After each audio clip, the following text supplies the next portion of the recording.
Facts of life episode 2 में आप सबका बहुत बहुत स्वागत है।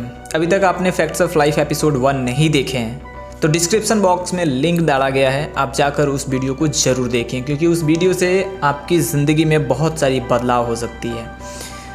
आज फैक्ट्स ऑफ लाइफ एपिसोड 2 में आपका मुन्ना 2 ऐसे पॉइंट को कवर करने वाला है जो हमारी ज़िंदगी के लिए बहुत इंपॉर्टेंट है।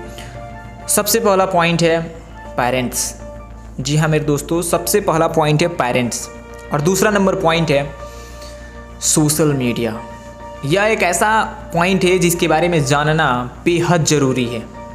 सबसे पहले मैं बात करता हूँ पेरेंट्स पे कि ये 2 चीज़ को मैं जिस एंगल से देखता हूँ, इसमें क्या क्या कमियाँ दिखती है मुझे, वो सारा चीज़ मैं इस वीडियो में कवर करने वाला हूँ। दोस्तों, मैंने बहुत बार ये सुना है कि जब बच्चे अनसक्सेस होते हैं ना, या बच्चे लाइफ में वो नहीं बन पाते हैं वो जो चाहते हैं, तो कई बार मैंने सुना है बड़े बड़े लोग ये बात बोलते हैं कि पेरेंट्स कई बार ये रीज़न बन जाते हैं उनके फेलियर का। क्योंकि मैं आज ये बताने वाला हूँ, मैं आपको ये बताऊँगा, प्रूफ करके दिखाऊँगा कैसे कई बार पेरेंट्स ये रीज़न बनते हैं, कैसे पेरेंट्स वो पिलर बन जाते हैं जिसकी वजह से बच्चे अनसक्सेस हो जाते हैं। मैं ये नहीं कहूँगा कि 100% पेरेंट्स वैसे हैं, नहीं, पर उसमें कुछ लोग ऐसे हैं जो पिलर बनते हैं। अब कैसे? दोस्तों, आजकल मैंने देखा है कि पिताजी लोग या बहुत ऐसे पेरेंट्स हैं जो चाहते हैं हमेशा उनका बच्चा ये पढ़े। अगर उनका लड़का पढ़ने के लिए पैसा मांगे ना तो वो कभी मना नहीं करेंगे, वो अपनी ज़मीन बेच देंगे, अपनी ज़िंदगी की पूरी कमाई लगा देंगे पर पढ़ाएंगे। लेकिन बहुत ऐसे पेरेंट्स हैं और बहुत ऐसे बच्चे हैं जो बच्चे पढ़ना ही नहीं चाहते हैं क्योंकि उनका उसमें इंटरेस्ट ही नहीं है। उनका इंटरेस्ट किसी बिजनेस में है, किसी स्टार्टअप में है। वो कोई मॉडलिंग करना चाहता है या वो कोई बहुत बड़ा बिजनेसमैन बनना चाहता है।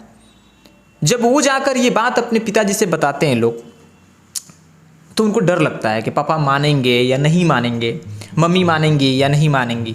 लेकिन कई बार ऐसा होता है कि वो लोग बातें बताते हैं लेकिन पापा मम्मी या अगल बगल वाले या रिलेशन वाले रोकते हैं कि ये क्या कर रहा है, दिस एंड दैट। और जो बंदे यही बात सुनकर अपने लाइफ का डिसीजन ही चेंज कर देते हैं ना, तो वो नहीं बन पाते हैं जो वो सच में बनना चाहते हैं।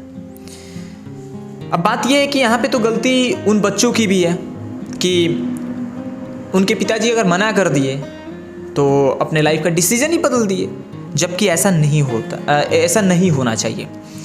अब बात यह है कि पापा मम्मी क्यों नहीं समझते हैं। हर एक इंडिया के हर एक पेरेंट्स ये क्यों चाहते हैं कि उनका लड़का सिर्फ पढ़े, ये क्यों चाहते हैं कि उनका लड़का सिर्फ IAS बने, ये क्यों चाहते हैं कि उनका लड़का सिर्फ डॉक्टर बने, ये क्यों चाहते हैं कि उनका लड़का सिर्फ CA बने, ये क्यों चाहते हैं कि उनका लड़का सिर्फ और सिर्फ पढ़े। ये क्यों नहीं चाहते हैं कि वो भी हमारे इंडिया का आने वाला एक मुकेश अंबानी बने। वो क्यों नहीं चाहते हैं कि आने वाला सचिन तेंदुलकर बने, आने वाला MS धोनी बने, आने वाला विराट कोहली बने, आने वाला रतन टाटा बने। सब कोई देखना पसंद करता है, सब कोई धीरू भाई अंबानी की बातें सुनना पसंद करता है, सब कोई महेंद्र सिंह धोनी को देखना पसंद करता है, सब कोई चाहता है कि काश मेरा भी बेटा बनता। लेकिन जब बनने की बात आती है तो सबकी फट जाती है। वो सब बनने के लिए जिगरा चाहिए होता है और किसी बच्चे के अंदर वो जिगरा है ना, तो वहां सपोर्ट बस एक इंसान की काफ़ी होता है, वो होते हैं हमारे पेरेंट्स। जिस तरह पढ़ाकर अपने बच्चे को IAS बनाना चाहते हैं ना, उसी तरह मैं बोल रहा हूं, उसी तरह अगर आप सपोर्ट करें ना तो आपका लड़का आने वाले समय का बादशाह बन सकता है। आने वाले समय का वो भी नेक्स्ट विराट कोहली बन सकता है। आने वाले समय का वो भी नेक्स्ट मुकेश अंबानी बन सकता है। आने वाले समय में नेक्स्ट वो भी कोई MBA चाय वाला बन सकता है। आने वाले समय में नेक्स्ट वो भी कोई ना कोई ऐसा बहुत बड़ा बिजनेसमैन बन सकता है। आने वाले समय में कोई ना कोई वो बेस्ट एक्टर बन सकता है। जब गांव से निकलकर पंकज त्रिपाठी जैसे महान अभिनेता, अमिताभ बच्चन जैसे महान अभिनेता ऋतिक रोशन जैसे महान अभिनेता, अगर वो लोग बड़े बड़े एक्टर बन सकते हैं अपने काबिलियत पे, तो फिर हम क्यों नहीं? फिर आपका बेटा क्यों नहीं? फिर आपकी बेटी क्यों नहीं? वो भी बन सकते हैं, लेकिन उसके लिए क्या चाहिए? सपोर्ट। अगर सपोर्ट माँ बाप का नहीं है तो उनका लड़का कुछ भी नहीं बन सकता है लाइफ में। इसीलिए उन सारे पेरेंट्स से ये गुजारिश है कि आप लोग वो रीज़न बनिए जिसकी वजह से आपके बच्चे की ज़िंदगी में सफलता आए। पेरेंट्स, हर एक पेरेंट्स को मैं नहीं बोल रहा हूँ, ना ही मैं किसी पेरेंट्स को ये डीमोटिवेट कर रहा हूँ, ना ही मैं किसी पेरेंट्स को ये बताना चाहता हूँ कि आप गलत है। नहीं, आपके हिसाब से वो डिसीजन सही है, लेकिन अब ज़माना थोड़ा बदल गया है, लाइफ स्टाइल बदल गई है, आज़ादी है हर एक के पास, जो लाइफ में जो बनना चाहता है वो कर सकता है। तो वाई टू स्टॉप? और अगर आपका बेटा कुछ ऐसा करना चाहता है जिसकी वजह से आने वाले समय में आपका नाम हो, आने वाले समय में वो बादशाह बन जाए, आने वाले समय का वो राजा बन जाए, तो आपको हाँ बोलने में क्या चाहता है? आप सपोर्ट कर दीजिए फिर उसे। तो ये होती है सबसे बड़ी चीज़। और देखो, दुनिया का कोई भी इंसान सपोर्ट ना करे ना, दुनिया का कोई भी इंसान सपोर्ट ना करे फिर भी चलेगा, पर अगर माँ बाप अपने साथ हो ना, पिता का आशीर्वाद अपने साथ हो ना, तो वो बच्चा कुछ भी बन सकता है। और एक मैं बहुत इम्पोर्टेंट ये पॉइंट मेंशन करना चाहता हूँ यहाँ पे, कि जब बच्चे कुछ करते हैं, जैसे IIT करते हैं, एम्स की तैयारियाँ करते हैं, या बहुत सारी चीज़ें करती हैं, तो माँ बाप का एक एक्सपेक्टेशन रहता है कि मेरा बेटा क्रैक कर जाएगा वो। लेकिन जब बच्चे क्रैक नहीं कर पाते हैं ना, तो बच्चों के अंदर ये एक शर्मिंदगी होता है कि मैं पापा से कैसे बात कर सकता हूँ, मैं पापा को कैसे बताऊँ कि मैं फेल हो गया हूँ। क्योंकि फेलियर को एक्सप्लोर करने में तो बड़ी शर्म आती है ना। आखिर क्यों आती है? वो कहीं ना कहीं डर रहता है कि मैंने मेहनत किया, नहीं हुआ, पापा क्या सोचेंगे, पैसा इतना बर्बाद कर दिया, दिस एंड दैट। मैं एक पेरेंट्स लोगों से गुजारिश करूँगा कि चाहे आपका बेटा अनसक्सेस हो, चाहे फेल हो जाए, चाहे वो कुछ ना बने, आप ये मत समझिए कि आपका बेटा नालायक है। आप ये मत समझिए कि आपका बेटा पढ़ता ही नहीं है। ऐसा नहीं है।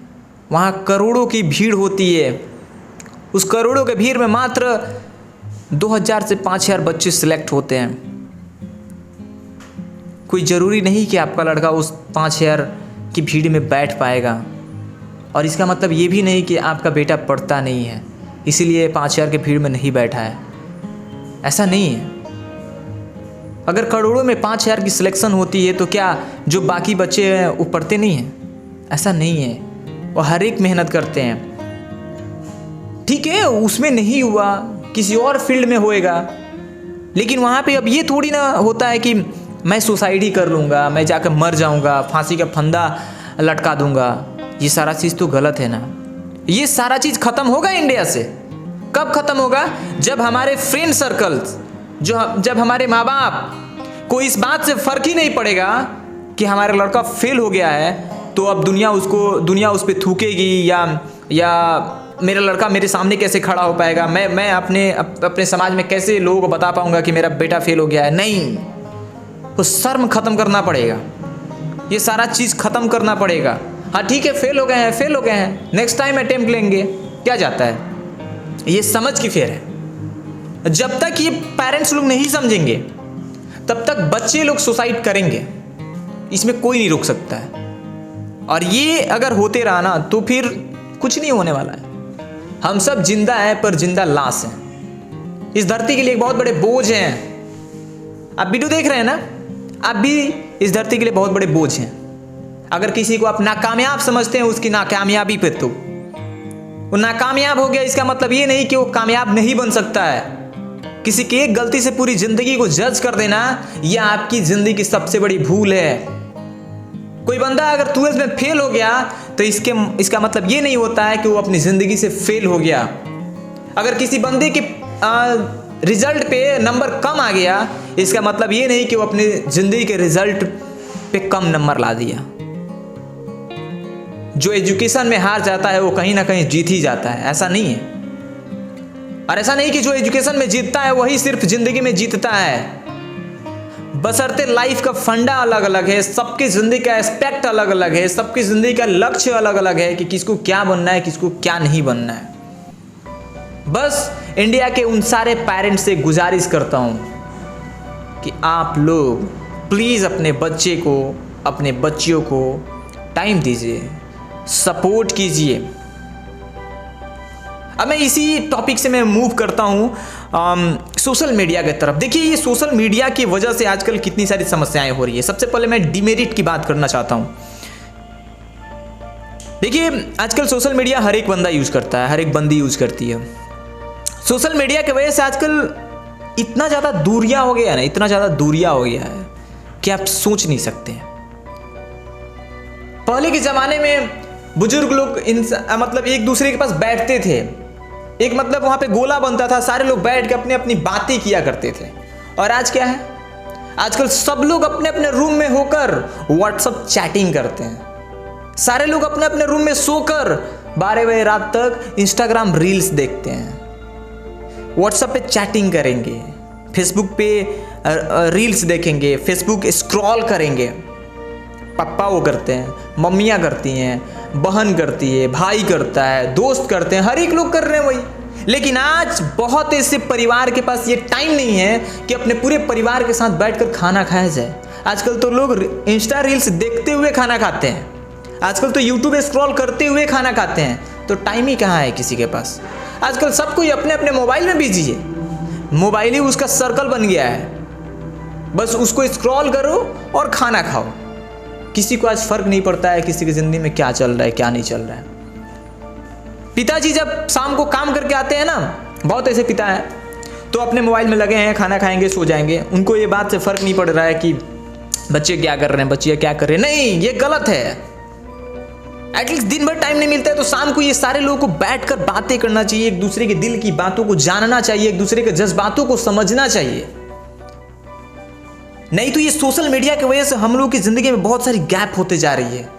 देखो, आज हमारे पास कोई भी ना हो ना, आपके पास कोई भी ना हो ना, लेकिन आपका एक मोबाइल फोन हो ना, तो आपका जिंदगी कट जाएगा, आपका डे कट जाएगा। जानते हैं क्यों? क्योंकि वहां पे एक से एक आल इंस्टाग्राम रील्स पड़ा हुआ है। थोड़ा सा बोर होंगे ना, स्क्रॉल करेंगे तो उससे खतरनाक वाला आएगा, उससे भी बोर होंगे ना तो उसको स्क्रॉल करेंगे तो उससे भी खतरनाक वाला आएगा। यही तो चल रहा है आजकल। तो जो स्क्रॉल करता है ना, ऐसे स्क्रॉल होता है ना, वैसे ही आपको भी कोई अपने ज़िंदगी से स्क्रॉल कर देगा। इस दुनिया से आपको स्क्रॉल कर दिया जाएगा, आपकी कोई वैल्यू नहीं होगी। इसीलिए आप लोग एक दूसरे को टाइम दीजिए, अपनी अपनी वैल्यू को समझिए। मैं ये नहीं कहता हूँ कि इंस्टाग्राम या व्हाट्सएप या यूट्यूब चलाना गलत है, नहीं, सोशल मीडिया गलत है, ये नहीं बोल रहा हूँ। आप गलत तरीके से यूज कर रहे हैं, इसीलिए आपके लिए गलत है। तो ये गलत नहीं है, बस आपका चलाने का नज़रिया गलत है कि आप किस एंगल से चला रहे हैं, किस एंगल से नहीं चला रहे हैं। अब मैं बताता हूँ सोशल मीडिया कैसे आपके लिए लाभदायक हो सकता है। देखिए, सोशल मीडिया को यूज़ कीजिए अपने काम के लिए, व्हाट्सएप को यूज़ कीजिए अपने काम के लिए, इंस्टाग्राम को यूज़ कीजिए अपने काम के लिए, यूट्यूब को यूज़ कीजिए अपने काम के लिए। मैं यूट्यूब पे काम करता हूँ ना, यूट्यूब ने मुझे पहचान दी है, मैं आज यूट्यूब पे काम कर रहा हूँ। लेकिन मैं यहाँ पे काम करता हूँ तो मुझे यहाँ से बहुत सारी चीज़ पता चलता है, बहुत सारी चीज़ों की वैल्यू समझ में आता है मुझे। यूट्यूब ने मुझे एक अलग पहचान दी है, मेरी वैल्यू बनाई है, तो मैं इसको एज ए प्रोफेशन काम करता हूँ इस पर। ये नहीं कि मैं दिन भर बैठ के सिर्फ यूट्यूब ही देखता रहता हूँ, नहीं, जब मुझे इन्फॉर्मेशन लेना होता है तो मैं यूट्यूब पे जाकर काम करता हूँ, देखता हूँ, ये सारा चीज़, बहुत सारा चीज़ मैं फाइंड आउट करता हूँ। कभी कभी इंस्टा रील्स देख लेता हूँ, कभी कभी कुछ ऐसे चलते रहता है। तरीका आपका सही होना चाहिए, नज़रिया आपका सही होना चाहिए। अगर ये सारी चीज़ नहीं है तो फिर सारा चीज़ बर्बाद होएगा। तो इसलिए सोशल मीडिया हमारे लाइफ से बहुत बड़ा चीज़ एक अलग कर रहा है, जो हम लोग को समझना पड़ेगा। अगर हम लोग नहीं समझे इस चीज़ को तो हम लोग की ज़िंदगी में बहुत सारी कमियां आ सकती है। सोशल मीडिया ही हमारी ज़िंदगी नहीं है यार, हमारी ज़िंदगी और भी कुछ है जहां समझना पड़ता है। मैं आपको एक रियल एग्जांपल दे रहा हूं, रियल एग्जांपल। अगर आप किसी के फोटो को लाइक करते हैं ना, और आप कभी फोटो डाल दें, पोस्ट कर दें, और अगर उधर से किसी ने लाइक नहीं किया ना, जैसे मान लीजिए कि मैं एक किसी का फ़ोटो लाइक किया, वो अब मेरे फ़ोटो को लाइक नहीं किया ना, तो अब मुझे टेंशन होगा कि मेरा फ़ोटो लाइक नहीं किया है, क्यों नहीं लाइक किया है, दिस एंड दैट, डिमोटिवेशन होगा। क्या है यार, एक लाइक एंड डिसलाइक से अपने आप को नापते हो कि तुम्हारी वैल्यू क्या है? फिर तो ये ज़िंदगी है, ये तो खेल बन गया है। तुम्हारे फ़ोटो को लाइक करे ना करे क्या फ़र्क पड़ता है? That's your photo, you love your photo, तुम अपने फ़ोटो को प्यार करो, सिंपल। ओवरऑल मैं बात करूँ तो ये है फैक्ट्स ऑफ लाइफ एपिसोड 2, और मुझे उम्मीद है कि मैंने जो भी टॉपिक इसमें कवर की है आप सबको बहुत पसंद आया होगा।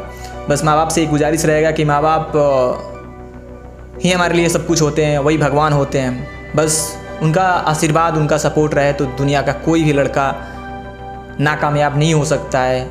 वो हमेशा कामयाबी की सीढ़ियों पे जाएगा और वो हमेशा कामयाब होएगा, क्योंकि वही होते हैं जो हमें हमेशा पुश करते हैं, मोटिवेट करते हैं कि तुम लाइफ में बहुत कुछ कर सकते हो, अपने लाइफ का एक बादशाह बन सकते हो। एक बात कहना चाहूँगा एट द एंडिंग कि अगर आपके काम पे दुनिया भरोसा ना करे ना, तो अपने काम को कभी छोड़ना मत। अगर आपके काम पे दुनिया भरोसा ना करे ना, तो अपने काम को छोड़ना मत। अपने काम को ऐसे करना ना, ऐसे तरीके से करना ना कि दुनिया मजबूर हो जाए आप पे भरोसा करने के लिए। याद रखिएगा इस थॉट्स को, और फिर मिलते हैं किसी और इंस्पायरिंग वीडियो में। और अगर आपके पास कोई भी क्वेश्चंस हो, कोई भी डाउट हो, तो आप कमेंट बॉक्स में कमेंट जरूर कर सकते हैं। तब तक देखते रहिए RDI टॉक्स को, और चैनल पे पहली बार आए तो चैनल को जरूर सब्सक्राइब कीजिएगा, क्योंकि अभी इस साल हम लोगों को 1 लाख से ज़्यादा सब्सक्राइबर क्रॉस करना है। और जितना ज़्यादा हो सके इस वीडियो को शेयर कीजिए, क्योंकि ये सारा बात बताना लोगों को बहुत ज़्यादा ज़रूरी है। Thank you so much for watching this video. Will be back, stay connected with us.